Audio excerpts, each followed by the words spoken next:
देश के gas chamber से आप सबको नमस्कार। मैं हूं रिचा अनिरुद्ध और आपके लिए लेकर आई हूं खबरें अनकही।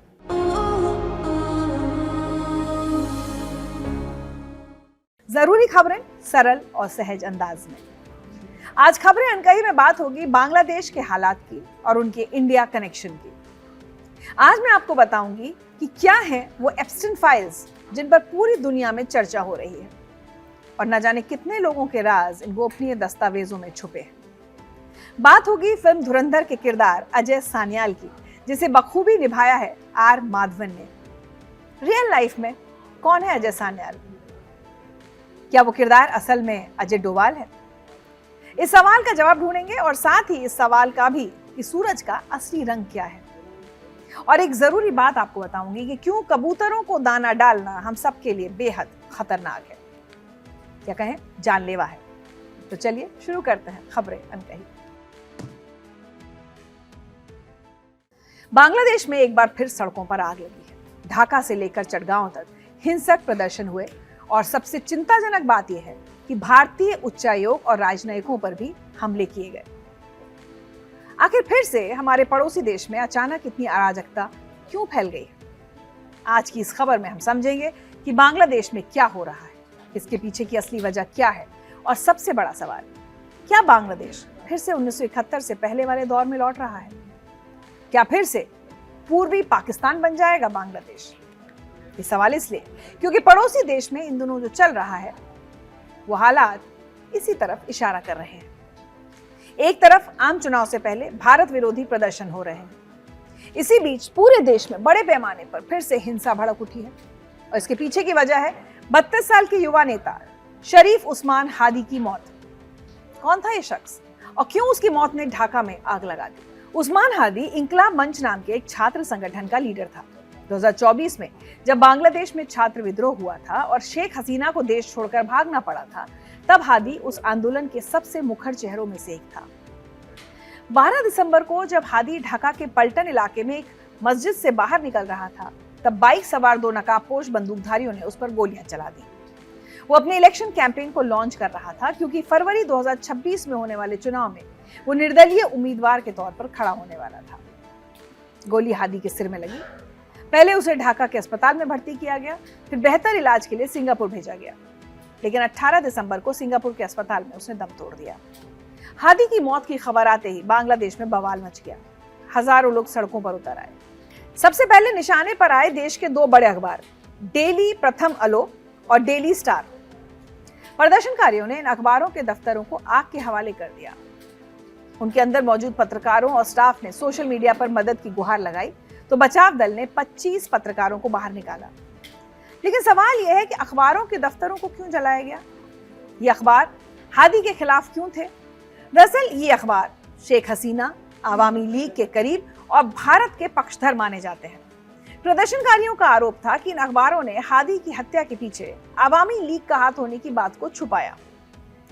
अंतरिम सरकार के प्रधानमंत्री मोहम्मद यूनुस ने देश को संबोधित करते हुए एक दिन के राष्ट्रीय शोक का ऐलान किया और हादी के हत्यारों को पकड़ने का वादा किया। लेकिन तब तक बहुत देर हो चुकी थी। हिंसा की आग पूरे देश में फैल चुकी थी। अब आते हैं सबसे गंभीर मुद्दे पर। हादी की मौत के बाद जो हिंसा भड़की, उसमें भारतीय राजनयिक सीधे निशाने पर थे।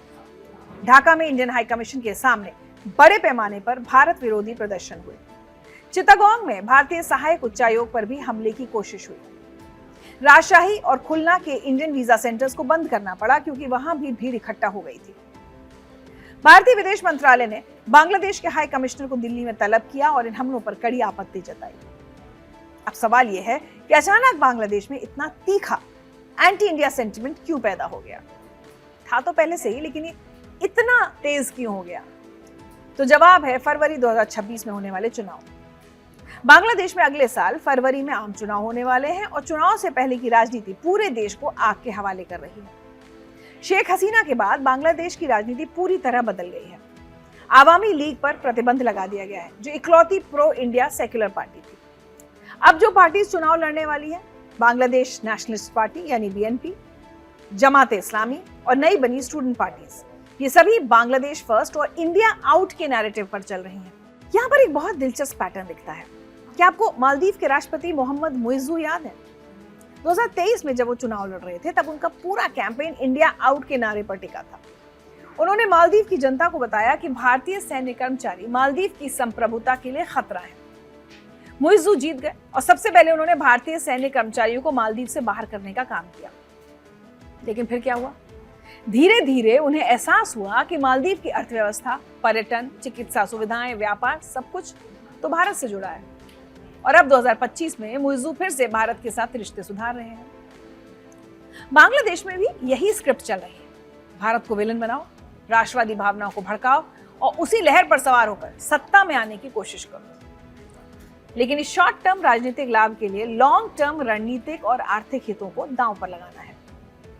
बांग्लादेश और भारत के बीच 1,26,000 करोड़ रुपए का व्यापार है। भारत से बांग्लादेश को कई चीजों के लिए ड्यूटी फ्री एक्सेस मिलता है।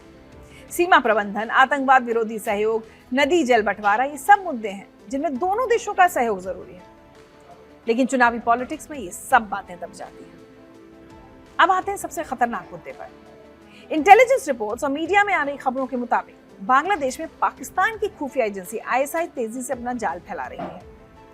एक रिपोर्ट में दावा किया गया है कि आईएसआई हैंडलर्स, जिनमें फॉर्मर पाकिस्तान आर्मी कमांडोज भी शामिल हैं, बंदरबन, ब्राह्मणबाड़िया और सिलहट जिले में आतंकी ट्रेनिंग कैंप्स चला रहे हैं।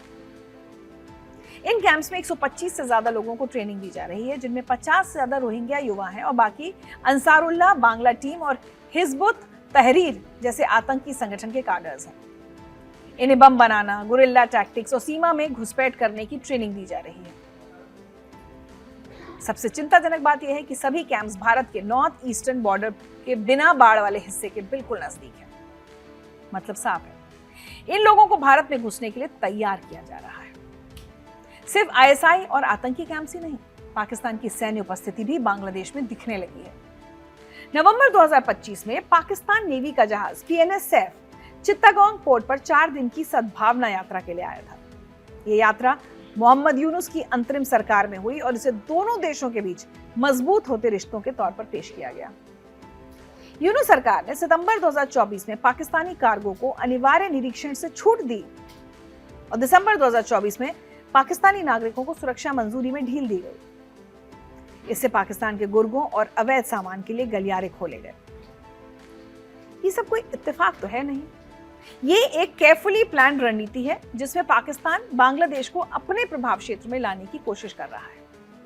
और 1971 के 54 साल बाद वो देश जो पाकिस्तान की क्रूरता से आजाद हुआ था, फिर से उसी के करीब जा रहा है।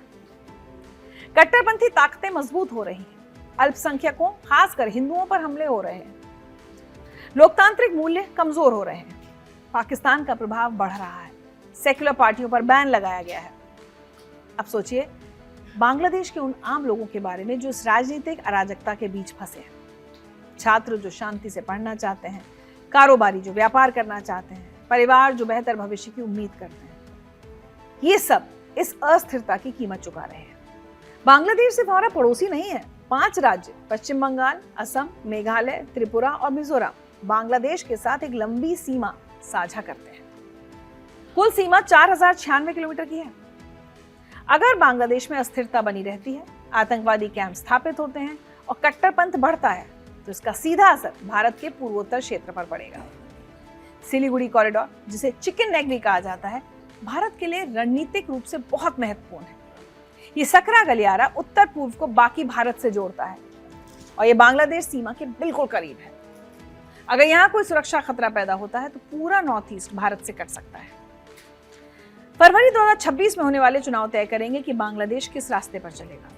BNP, जमात इस्लामी और नई स्टूडेंट्स पार्टीज सभी एंटी इंडिया नैरेटिव पर चल रही हैं। आवामी लीग जो इकलौती प्रो इंडिया पार्टी थी, उस पर बैन है। इसलिए भारत को बहुत एहतियात के साथ इस सिचुएशन को हैंडल करना होगा। एक तरफ हमें अपने डिप्लोमैट्स की सुरक्षा सुनिश्चित करनी है और अपने हितों की रक्षा करनी है, दूसरी ओर हमें बांग्लादेश की लोकतांत्रिक ताकतों का समर्थन करना है, लेकिन हस्तक्षेप किए बिना। बांग्लादेश में जो हो रहा है वो सिर्फ एक देश की आंतरिक राजनीति नहीं है, ये पूरे साउथ एशिया की स्थिरता और सुरक्षा के लिए एक बड़ा खतरा है। 1971 में जिस देश को आजादी दिलाने में भारत ने अहम भूमिका निभाई थी, आज उसी देश में फिर से वही ताकतें सिर उठा रही हैं जिनसे वो आजाद हुआ था, लेकिन उठ रही हैं भारत के खिलाफ। पाकिस्तान का बढ़ता प्रभाव, आतंकवादी कैंप्स, आईएसआई का नेटवर्क, कट्टरपंथी ताकतों का दबदबा, अल्पसंख्यकों पर हमले, लोकतांत्रिक संस्थाओं का कमजोर होना, ये सब रेड फ्लैग्स हैं। इतिहास हमें बताता है कि अगर इन संकेतों को नजरअंदाज किया गया तो परिणाम बहुत भयावह हो सकते हैं। सवाल यह है कि क्या बांग्लादेश की जनता इतिहास दोहराने देगी? क्या वो 1971 के बलिदानों को भूल जाएंगे, या फिर वो लोकतांत्रिक और धर्मनिरपेक्ष मूल्यों को खतरे में डालेंगे? जवाब हमको अगले कुछ महीनों में मिलेगा, खासकर आम चुनावों के बाद, और वो तय करेगा कि दक्षिण एशिया का भविष्य कैसा होगा और भारत की पूर्वी सीमा पर शांति बनी रहेगी या फिर एक नया संकट खड़ा होगा। आपको क्या लगता है? अपनी राय कमेंट सेक्शन में लिखकर जरूर भेजें।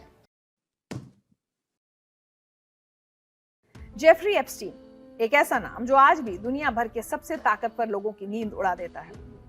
2019 में जेल में हुई उसकी मौत के बाद से लेकर आज तक एक सवाल सबके मन में है, क्या वाकई उसने खुदकुशी की थी या फिर उसे मरवाया गया था? और सबसे बड़ा सवाल, क्या एप्स्टीन किसी इंटेलिजेंस एजेंसी के लिए काम करता था? आज हम बात करेंगे एप्स्टीन से जुड़ी उन 5 कॉन्स्पिरेसी थ्योरीज जो पूरी तरह से सच नहीं है लेकिन झूठ भी नहीं कही जा सकते। इन थ्योरीज में इतना दम है कि अमेरिका की रिपब्लिकन पार्टी से लेकर डेमोक्रेट्स तक सभी अपने अपने तरीके से इन पर यकीन करते हैं। तो चलिए एक एक करके समझते हैं कि आखिर जेफरी एप्स्टीन के इर्द गिर्द इतने राज क्यों हैं। पहले जेफरी एप्स्टीन को जान लीजिए। एप्स्टीन एक बेहद अमीर फाइनेंशियर था जिसके पास अरबों डॉलर की संपत्ति थी। शुरुआत में वो एक टीचर था, लेकिन बाद में वॉल स्ट्रीट में पैसा बनाने लगा। उसके दोस्तों में अमेरिका के पूर्व राष्ट्रपति Donald Trump, bill Clinton, Britain के प्रिंस एंड्रू और बड़े बड़े बिजनेसमैन शामिल थे। एप्स्टीन के पास कैरिबियन सी में अपना प्राइवेट आइलैंड था जिसे लोग पाक का टापू भी बुलाते थे। इसके अलावा उसके पास एक प्राइवेट जेट भी था जिसे लॉलिता एक्सप्रेस नाम दिया गया था। अब सवाल यह है कि इतना अमीर और ताकतवर शख्स आखिर करता क्या था? 2005 में फ्लोरिडा पुलिस को एक शिकायत मिली कि 14 साल की एक लड़की के साथ एप्स्टीन के घर पर कुछ गलत हुआ है। जब जांच शुरू हुई तो पता चला कि यह कोई छोटा मामला नहीं है। एप्स्टीन सालों से नाबालिग लड़कियों को अपने घर, अपने आइलैंड और अलग अलग जगहों पर ले जाकर उनका यौन शोषण करता था, जिनमें 14 से 17 साल की उम्र की दर्जनों लड़कियों के साथ ये सब हुआ। उसी साल एप्स्टीन को गिरफ्तार किया गया, लेकिन सिर्फ 13 महीने की जेल हुई जो किसी को हजम नहीं हुई। अब आते हैं सबसे अहम सवाल पर, एप्स्टीन के उस प्राइवेट आइलैंड पर आखिर होता क्या था?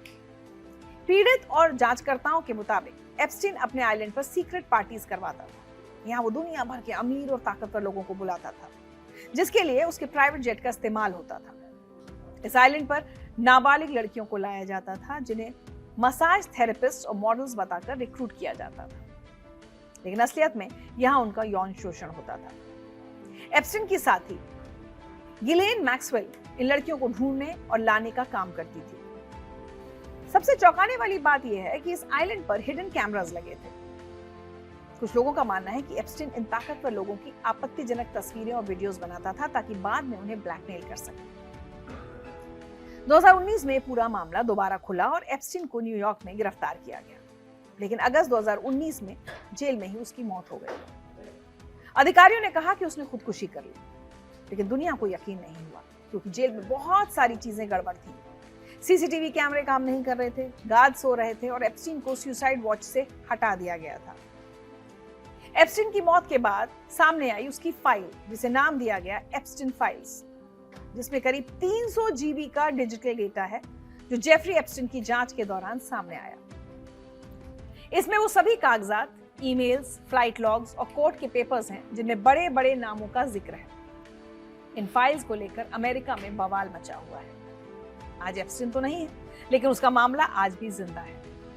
नवंबर 2025 में राष्ट्रपति ट्रंप ने एप्स्टीन फाइल्स ट्रांसपेरेंसी एक्ट पर साइन किया, जिसमें 30 दिन के अंदर सभी दस्तावेज पब्लिक करने का आदेश दिया गया। अब आते हैं उन कॉन्स्पिरेसी थ्योरीज पर जिनके बारे में मैंने शुरू में आपसे कहा था।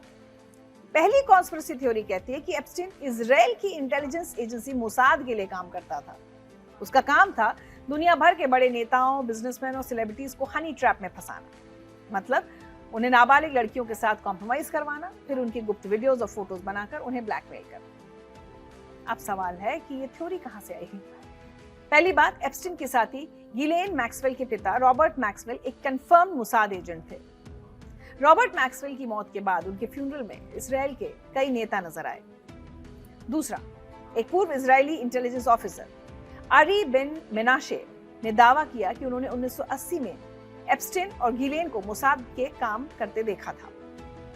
तीसरा, एप्स्टीन के बिजनेस पार्टनर स्टीवन हॉफनबर्ग ने अपनी मौत से पहले बताया था कि एप्स्टीन ने खुद उन्हें मोसाद से संबंधों के बारे में बताया था। इस थ्योरी की सबसे दिलचस्प बात यह है कि एप्स्टीन को 7,000 से ज्यादा वायर ट्रांसफर्स मिले थे, जिनमें से कुछ आर्म्स डीलर अदनान खाशोगी से जुड़े थे, जिसके मोसाद से रिश्ते थे। कई बड़ी मीडिया हस्तियों ने भी यही दावा किया है। हालांकि इजराइल के पूर्व प्राइम मिनिस्टर नफ्ताली बेनेट ने इस थ्योरी को पूरी तरह से गलत बताया है। लेकिन सवाल यह है कि अगर ये सब झूठ है तो इतने सारे लोग एक ही बात क्यों कह रहे हैं? दूसरी थ्योरी बताती हूं आपको, जो कहती है कि एप्स्टीन सिर्फ मोसाद के लिए नहीं बल्कि अमेरिकन एजेंसी CIA के लिए भी काम करता था। इस थ्योरी के मुताबिक अमेरिका, इजराइल और शायद ब्रिटेन की MI6 ने मिलकर एक इंटरनेशनल ब्लैकमेल ऑपरेशन चलाया था और एप्स्टीन उसका मेन चेहरा था। इस थ्योरी का सबसे बड़ा सबूत वही है जो मैंने शुरू में पहले आपको बताया। 2005 में जब एप्स्टीन को पहली बार गिरफ्तार किया गया तो उसे सिर्फ 13 महीने की जेल हुई। वजह थी वो डील जो उसे फ्लोरिडा के फेडरल प्रोसिक्यूटर अलेक्जेंडर अकोस्टा ने दी थी। बाद में अकोस्टा को ट्रंप प्रशासन में लेबर सेक्रेटरी बना दिया गया। इस पर एक अनाम सोर्स ने दावा किया कि अकोस्टा ने कहा था एप्स्टीन इंटेलिजेंस का आदमी है, इसलिए उसे छोड़ना पड़ा। तीसरी कॉन्स्पिरेसी थ्योरी सबसे मशहूर है। इसे एप्स्टीन डिडंट किल हिमसेल्फ के नाम से जाना जाता है। इस थ्योरी के मुताबिक एप्स्टीन ने खुदकुशी नहीं की बल्कि उसे मरवाया गया, क्योंकि वो बहुत सारे ताकतवर लोगों के राज जानता था और अगर वो अदालत में सब कुछ बता देता तो कई बड़े नाम बर्बाद हो जाते। Forensic pathologist doctor Michael Baden, जिन्हें एप्स्टीन के भाई ने ऑटोप्सी के लिए हायर किया था, उनका कहना था कि एप्स्टीन की गर्दन पर जो निशान थे वो सुसाइड से ज्यादा गला दबाने जैसे लगते हैं। डॉक्टर बैडन ने बताया कि एप्स्टीन की गर्दन की 3 हड्डियां टूटी हुई थी, जो हैंगिंग में बहुत कम देखने को मिलता है, लेकिन गला घोंटने में आम बात है। इसके अलावा जिस दिन एप्स्टीन की मौत हुई उस दिन जेल के CCTV कैमरे काम नहीं कर रहे थे। जेल के गार्ड सो रहे थे और एप्स्टीन को सुसाइड वॉच से हटा दिया गया था, जबकि कुछ दिन पहले ही उसने सुसाइड अटेम्प्ट किया था। 2025 में FBI ने एक CCTV फुटेज जारी की, लेकिन उसमें से 2 मिनट 53 सेकंड का हिस्सा गायब था और वीडियो को मॉडिफाई किया गया था। अब सवाल यह है कि अगर सब कुछ सही था तो इतनी गड़बड़ियां क्यों थी? चौथी थ्योरी सबसे अजीबोगरीब है। इसके मुताबिक एप्स्टीन की मौत हुई ही नहीं, उसे चोरी छुपे निकाल लिया गया और नई पहचान दे दी गई, क्योंकि वो इतने सारे ताकतवर लोगों के राज जानता था कि उसे बचाना जरूरी था। जानकारों का कहना है कि एप्स्टीन के पास इतने रिसोर्सेज थे कि वो आराम से अपनी मौत का नाटक करवा सकता था। कुछ लोगों का मानना है कि एप्स्टीन आज भी इजराइल या फिर किसी दूसरे देश में छुपा हुआ है। हालांकि इस थ्योरी का कोई ठोस सबूत नहीं। ऑटोप्सी रिपोर्ट सार्वजनिक है और कई एक्सपर्ट्स ने शव को वेरीफाई किया है, लेकिन फिर भी सोशल मीडिया पर बहुत सारे लोग यही मानते हैं कि एप्स्टीन जिंदा है। ये थ्योरी शायद इसलिए पॉपुलर है क्योंकि लोगों को यकीन नहीं होता कि एप्स्टीन जैसा शख्स जो इतने सारे लोगों को ब्लैकमेल करता था इतनी आसानी से मर सकता है। पांचवी थ्योरी सबसे विवादित है। वर्जीनिया गिफ्रे, जो एप्स्टीन की सबसे बड़ी पीड़ितों में से एक थी, वर्जीनिया ने दावा किया था कि 2000 में जब वो सिर्फ 16 साल की थी तब उन्हें ट्रंप के मार-आ-लागो रिजॉर्ट में काम के लिए रिक्रूट किया गया था। फिर गिलेन मैक्सवेल ने उन्हें एप्स्टीन की ट्रैवलिंग मसूस बना दिया। इसके बाद वो सालों तक सेक्स ट्रैफिकिंग की शिकार रही। वर्जीनिया गिफ्रे ने हमेशा खुलकर एप्स्टीन और उसके करीबियों के खिलाफ आवाज उठाई। उन्होंने ब्रिटेन के प्रिंस एंड्रू समेत कई नामों पर आरोप लगाए। 2025 की शुरुआत में वर्जीनिया ने एक बार कहा, बहुत सारे बुरे लोग मुझे चुप करवाना चाहते हैं। फिर अप्रैल 2025 में उनकी मौत हो गई। कारण था खुदकुशी। कुछ जानकारों का मानना है कि ट्रंप और उनके प्रशासन को वर्जीनिया से खतरा था, क्योंकि वो मार-आ-लागो कनेक्शन का खुलासा कर सकती थी। हालांकि इस थ्योरी का कोई सबूत नहीं है। एप्स्टीन केस में ट्रंप पर कभी कोई औपचारिक आरोप नहीं लगा है। वर्जीनिया गिफ्रे ने भी खुद साफ किया था कि ट्रंप ने उनके साथ कभी कुछ गलत नहीं किया, लेकिन ट्रंप के मार-आ-लागो से कनेक्शन और हाल ही में रिलीज हुई ईमेल्स जिनमें एप्स्टीन ने लिखा था कि ट्रंप जानता था लड़कियों के बारे में, इन सब ने इस थ्योरी को हवा दी है। नवंबर 2025 में ट्रंप ने एप्स्टीन फाइल्स ट्रांसपेरेंसी एक्ट पर साइन किया, जिसमें न्याय विभाग को 30 दिन के अंदर एप्स्टीन से जुड़े डॉक्यूमेंट्स रिलीज करने का आदेश दिया गया। ट्रंप ने अपनी ट्रूथ सोशल पोस्ट में एप्स्टीन को लाइफ लॉन्ग डेमोक्रेट बताया और कहा कि ये सब डेमोक्रेट्स की साजिश है। लेकिन सवाल यह है कि अगर ट्रंप को कुछ छुपाना नहीं है तो उन्होंने इतने महीने इन फाइल्स को रिलीज करने में क्यों लगाए?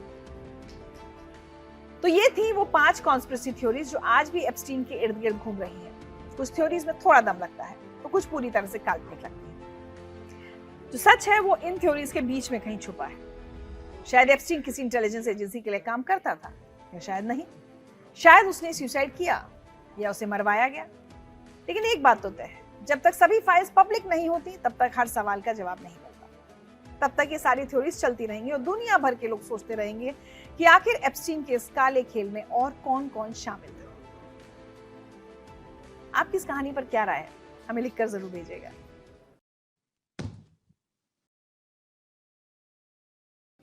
हम लगातार धुरंधर फिल्म के किरदारों की बात कर रहे हैं, लेकिन रील नहीं, रियल वाले।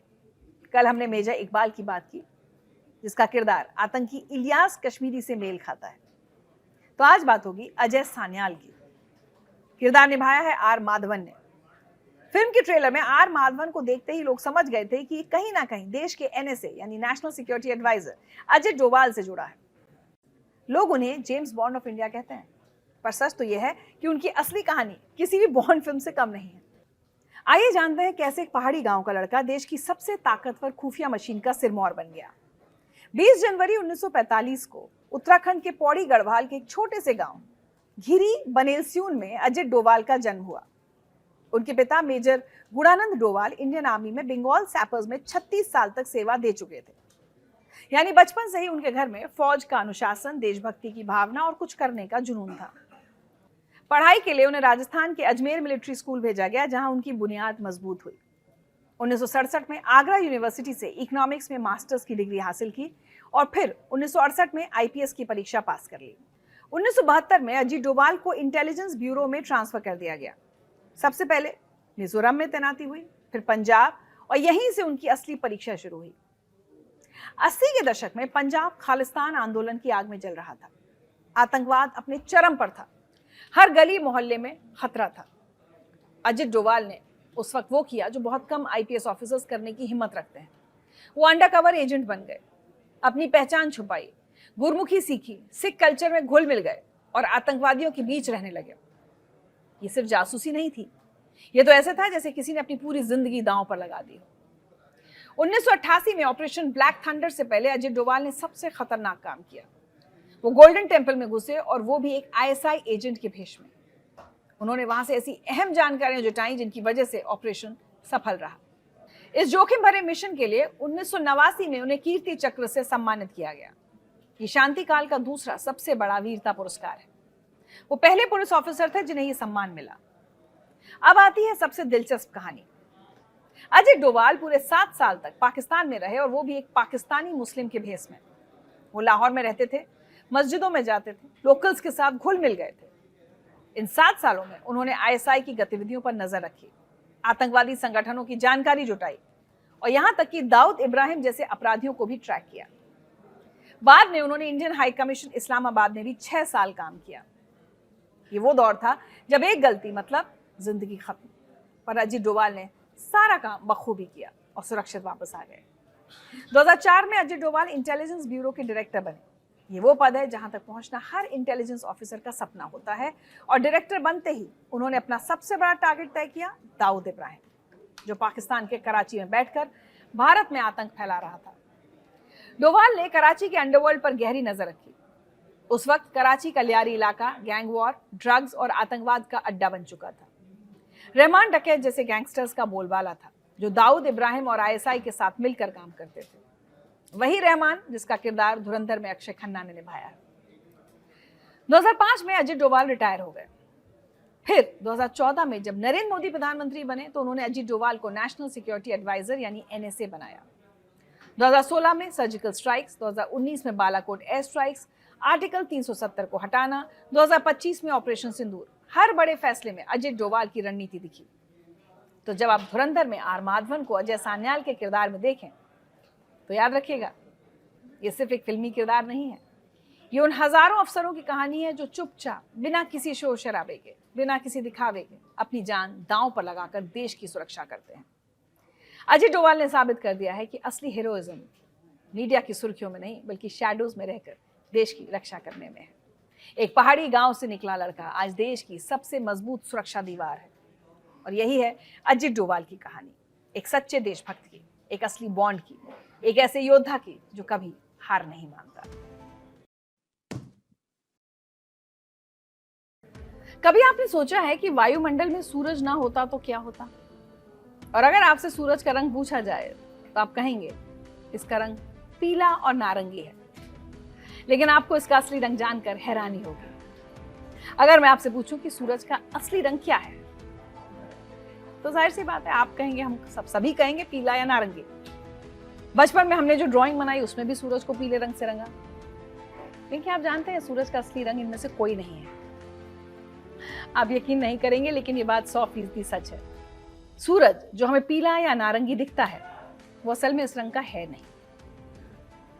तो फिर सवाल है कि सूरज का असली रंग क्या है और हम इसे गलत क्यों देखते हैं? तो आइए आज इसी पहेली को सुलझाते हैं। सबसे पहले समझते हैं कि सूरज का असली रंग क्या है। नासा और दुनिया भर के वैज्ञानिकों ने जो रिसर्च की है उसके मुताबिक सूरज का असली रंग सफेद है, बिल्कुल सफेद। तो आप सोचेंगे अगर सूरज सफेद है तो हमें पीला क्यों दिखता है? इसका जवाब छुपा है हमारी धरती के चारों तरफ फैली उस परत में जिसे हम एटमॉस्फेयर कहते हैं। जब सूरज की रोशनी हमारी धरती पर आती है तो उसे एटमॉस्फेयर की कई परतों से गुजरना पड़ता है। इन परतों में हवा के छोटे छोटे कण होते हैं। जब सूरज की सफेद रोशनी इन कणों से टकराती है तो एक खास प्रक्रिया होती है जिसे रेलिक स्कैटरिंग कहते हैं। इस प्रोसेस में नीले और बैंगनी रंग की किरणें ज्यादा स्कैटर होती हैं, यानी चारों तरफ बिखर जाती हैं। तो जो रोशनी हम तक पहुंचती है उसमें से नीले रंग की किरणें कम हो जाती हैं, बाकी बचती हैं पीली, नारंगी और लाल। इसलिए हमें सूरज पीला दिखता है। खासकर सुबह और शाम के समय जब सूरज होराइजन के पास होता है तो रोशनी को एटमॉस्फेयर की और भी मोटी परत से गुजरना पड़ता है। इसलिए उस वक्त सूरज और भी ज्यादा नारंगी या लाल दिखता है। देखिए कितनी दिलचस्प है हमारी साइंस। यहाँ हमारी आंखें और दिमाग भी इसमें एक रोल प्ले करते हैं। हमारी आंखों में 3 तरह के कलर रिसेप्टर्स होते हैं, रेड, ग्रीन और ब्लू। जब सूरज की रोशनी हमारी आंखों में आती है तो ये तीनों रिसेप्टर्स रिएक्ट करते हैं। दिन के समय जब पूरा एटमॉस्फेयर ब्राइट होता है तो हमारी आंखें सूरज को पीले शेड में देखती हैं, क्योंकि पूरा आसमान नीला होता है। नीले रंग की किरणें नजर नहीं आती। ये एक तरह का ऑप्टिकल इल्यूजन है जो हमारा दिमाग लगातार पैदा करता है। अब सवाल आता है कि अगर हम स्पेस में चले जाएं जहां एटमॉस्फेयर नहीं है तो सूरज कैसा दिखेगा? तो इंटरनेशनल स्पेस स्टेशन पर गए एस्ट्रोनॉट स्कॉट केली ने खुद कंफर्म किया है कि स्पेस से देखने पर सूरज बिल्कुल सफेद दिखता है। वहां कोई एटमॉस्फेयर नहीं है जो रोशनी का बिखराव करे, इसलिए सूरज की असली सफेद रोशनी सीधी दिखती है। अब बात करते हैं संस्कृति और परंपरा की। दुनिया भर में अलग अलग संस्कृति में सूरज को अलग अलग रंगों से रिप्रेजेंट किया जाता है। भारत में हम ज्यादातर सूरज को पीला या नारंगी दिखाते हैं क्योंकि हमारे यहाँ सनराइज और सनसेट का बहुत महत्व है, सूर्योदय और सूर्यास्त। जापान में सूरज को लाल दिखाया जाता है, इसलिए उनके झंडे में भी लाल सूरज है। पश्चिमी देशों में सूरज को पीला दिखाया जाता है। बच्चे जब ड्राइंग बनाते हैं तो वही रंग इस्तेमाल करते हैं जो उन्होंने अपने आसपास देखा। तो निष्कर्ष यही है कि सूरज का असली रंग सफेद है, लेकिन हमारी धरती का एटमॉस्फेयर, हमारी आंखों का स्ट्रक्चर और हमारी संस्कृति मिलकर इसे पीला, नारंगी या लाल बना देते हैं। विज्ञान और धारणाओं का एक खेल सच में बहुत ही आकर्षक है। तो अगली बार जब आप सूरज को देखें तो याद रखिएगा कि आप उसका असली रंग नहीं देख रहे हैं, आप देख रहे हैं कुदरत का एक खूबसूरत ऑप्टिकल इल्यूजन। और शायद यही इस ब्रह्मांड की सबसे बड़ी खूबसूरती है कि चीजें हमेशा वैसी नहीं होती जैसी दिखती हैं। वो कबूतर जिन्हें आप रोज अपनी बालकनी से देखते हैं, या अक्सर हमें से बहुत सारे लोग जिन्हें दाना खिलाते हैं, वो कबूतर हमारी सेहत के लिए बेहद खतरनाक है। कर्नाटक ने अभी 3 दिन पहले ही कबूतरों को दाना खिलाने पर पूरी तरह से प्रतिबंध लगा दिया है। मुंबई, दिल्ली, अहमदाबाद, एक के बाद एक शहर अब एक्शन ले रहे हैं। और जानते हैं क्यों? क्योंकि गुजरात की एक 42 साल की महिला को कबूतरों की वजह से लंग ट्रांसप्लांट तक करवाना पड़ा। समस्या इतनी गंभीर हो चुकी है कि अब सिर्फ गंदगी का मसला नहीं रहा, ये जिंदगी और मौत का सवाल बन गया है। तो चलिए समझते हैं कि आखिर हमारे शहरों में कबूतरों के साथ ऐसा क्या हो रहा है जो सरकारों को बैन लगाने पर मजबूर कर रहा है। देखिए, कबूतर हमारे घरों की बालकनी में, छतों पर, इमारतों के बाहर हर जगह दिखते हैं। लोग इन्हें दाना डालते हैं, प्यार से खिलाते हैं, लेकिन इसी वजह से इनकी तादाद बेकाबू हो गई है। State of India's birds report के मुताबिक साल 2000 के बाद से कबूतरों की आबादी 150% से ज्यादा बढ़ चुकी है। ये सभी पक्षियों में सबसे ज्यादा इजाफा है और हर कबूतर साल में लगभग 15 किलो मीट पैदा करता है। अब जब इतने सारे कबूतर एक जगह इकट्ठा होते हैं तो उनकी बीट बहुत ज्यादा होती है। ये बीट सिर्फ गंदगी नहीं है, इसमें से बैक्टीरिया और फंगस होते हैं जो इंसानों के लिए बहुत खतरनाक होते हैं। डॉक्टर्स और हेल्थ एक्सपर्ट्स ने चेतावनी दी है कि कबूतरों की बीट से कई तरह की बीमारियां फैल सकती हैं। ग्लोबल स्टडीज के मुताबिक कबूतरों में 110 से ज्यादा जूनोटिक रोगों के रोगजनक पाए गए हैं। हिस्टोप्लाज्मोसिस, क्रिप्टोकोकोसिस और सिट्टाकोसिस जैसे रेस्पिरेटरी इंफेक्शंस हो सकते हैं। गुजरात के वडोदरा की एक 42 साल की महिला को कबूतरों की बीट की वजह से हुई लंग डिजीज के लिए लंग ट्रांसप्लांट करवाना पड़ा। दिल्ली के सरगंगाराम अस्पताल ने 11 साल के बच्चे की केस स्टडी शेयर की, जिसे लंबे समय तक कबूतरों के संपर्क में रहने से हाइपर सेंसिटिविटी न्यूमोनाइटिस की बीमारी हो गई थी। अब बात करते हैं सरकारी कार्रवाई की। हाल ही में कर्नाटक सरकार ने सार्वजनिक जगहों पर कबूतरों को दाना खिलाने पर बैन लगा दिया है। स्वास्थ्य और परिवार कल्याण विभाग ने कहा कि बेकाबू फीडिंग से बड़ी संख्या में कबूतर इकट्ठे हो रहे हैं और स्वास्थ्य खतरे तेजी से बढ़ रहे हैं। इससे पहले जुलाई 2025 में मुंबई में बॉम्बे हाई कोर्ट के आदेश के बाद बीएमसी ने कई कबूतर खानों को सील कर दिया। इसके अलावा दिल्ली, पुणे, ठाणे और अहमदाबाद जैसे शहरों में भी अब कबूतरों को दाना खिलाने पर रोक लगाई जा रही है। जुर्माना और कानूनी कार्रवाई की भी चेतावनी दी जा रही है। अब देखिए, ये समस्या रातों रात तो हल होगी नहीं। सरकारों को पोल्यूशन कंट्रोल के साइंटिफिक तरीके अपनाने होंगे। कर्नाटक सरकार ने अब नामित फीडिंग जोन्स बनाने का प्रस्ताव रखा है, जिसमें मान्यता प्राप्त एनजीओ भी शामिल हैं। साथ ही जन जागरूकता बढ़ानी होगी।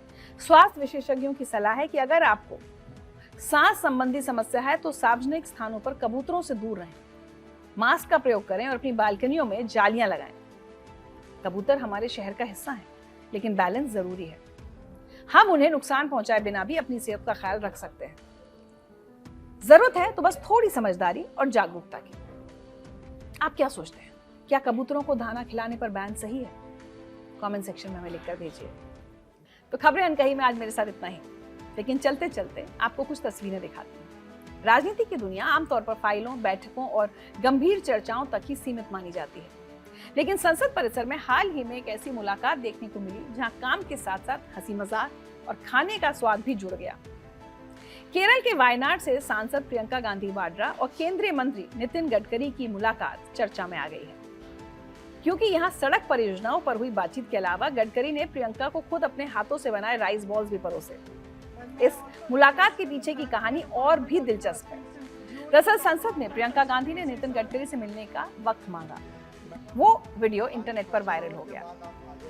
आप भी देखिए वीडियो, जिसमें कहीं ना कहीं एक पुराने दौर में जिस तरह से सांसद आपस में बात करते थे, जिसमें लड़ाइयाँ भी थी लेकिन प्यार भी था, एक दूसरे के लिए सम्मान भी था, कहीं ना कहीं शिष्टाचार भी था, उस दौर की याद दिला दी।